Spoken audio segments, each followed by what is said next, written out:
लोकशाही मराठीच्या दणक्यानंतर म्हाडाला जाग, कंत्राटदाराकडून उरलेल्या भिंतींच्या दुरुस्तीचं काम हाती, भिंतींना सिमेंट भरण्याच्या कामाला आता सुरुवात. आम्ही जुन्याच मागण्या नव्यानं करतोय. मराठ्यांना सरसगट कुणबी प्रमाणपत्र द्या, तातडीनं हैदराबाद गॅझेट लागू करा. मराठा आंदोलक मनोज जरांगे पाटलांची मागणी. संतोष देशमुखांची क्रूरपणे हत्या करण्यात आली. देशमुखांच्या मारेकऱ्याला फाशी द्या, जरांगे पाटलांची मागणी. वाल्मिक कराड एक विकृती, सत्ताच अशा लोकांना मोठं करते. आमदार जितेंद्र आव्हाडांचा घणाघात. शरद पवारांचे पुढील 4 दिवसांचे कार्यक्रम रद्द, तब्येतीच्या कारणास्तव सर्व कार्यक्रम रद्द केल्याची माहिती. अमरावतीमध्ये त्रिशूलच्या नावावर शस्त्रांचं वाटप, काँग्रेस नेत्या यशोमती ठाकूर यांचा खळबळजनक आरोप.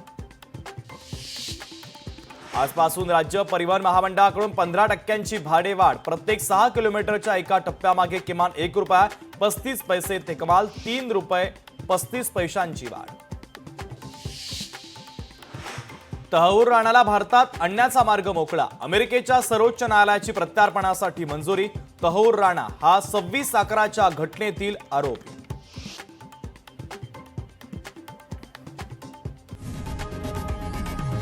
लोकशाही मराठी ऐका, पहा, जागरूक रहा.